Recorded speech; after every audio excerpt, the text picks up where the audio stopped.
So even through all of this, when did you meet Busy Signal in all of this journey? When I was at Constant Spring. Mm-hmm. Yeah, when I was telling you about Constant Spring. Same around the same. Well, honestly, when I met Busy, Stop It, was when I was just doing my thing. I was going to Renaissance on a regular basis at one point. Okay. I was not playing Renaissance. I was just going there at the studio, chilling every day, voicing dubs. I was using the studio at times because I had my studio, but the artist is not every artist come my studio. Enough of the times artists they're at Renaissance, but they're not coming to my place. So I want stuff. So I had to go to Renaissance and spend time. I had to go to different studios to get stuff to go to my studio and work on it. Because if you notice when I play my dubs, they sound like 45s. Yeah. You understand? I mix my dubs personally myself. All of them. So I was going to Renaissance and I noticed this artist under the tree every day. And he's always like sitting down. And I'm like, what is he saying around there? What is he talking to himself? I mean, I wonder if he's mad. Yeah. You understand me? Honestly.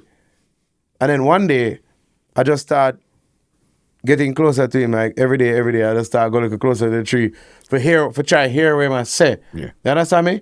And like one day, I finally get to hear everything that him saying. Like, you know, I hear peace every day, but today, like, I heard the lyrics. I was like, yo, dog, that's the moneyest thing.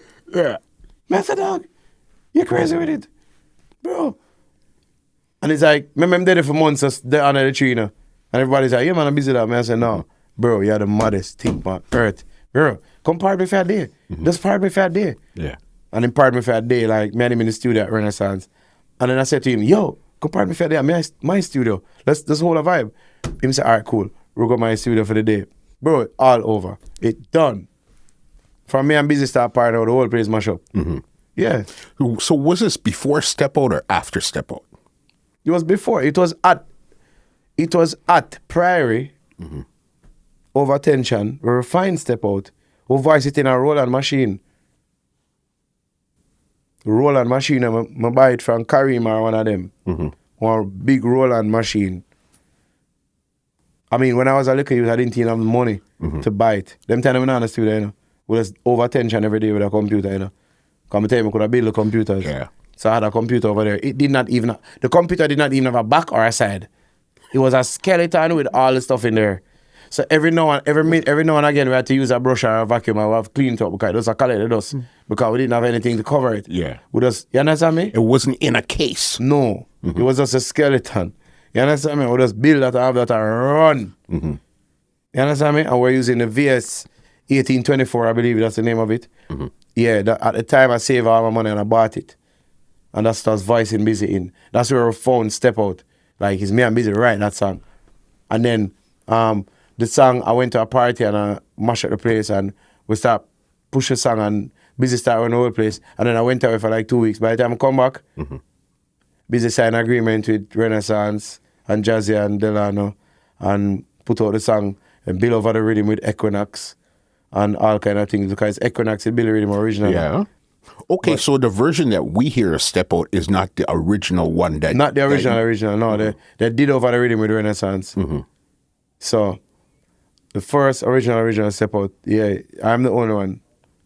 But Equinox never wanted to really... They never really wanted to help me in that sense or boss me like that. Them didn't want a piece of money. And Renaissance at the time, you know, rich badness. And my friend them say me, you know, for life, you know. But at the time, they were the ones who had the food. So they're the ones who spend the money. But you don't know, these guys, they just did it as soon as I fly out. Like, bro, Busy and the whole of them, like, big meeting call, and everybody just did it. And I was like, wow. It's like you're working on something for like 10 months, and then them just swoop in, gone. And that was that. Artist development, you know what I mean, from time to time. Yeah, and I still did the video with Busy. I was still everything. If you even watch a video right now, I'm there in the video. Like, Busy is my artist. Yeah. I would never sell out. I love Busy. You understand me? But at the time, it was supposed to be my production. But you don't know. I just music, brother. This podcast is brought to you by www.twolinedmusichut.com.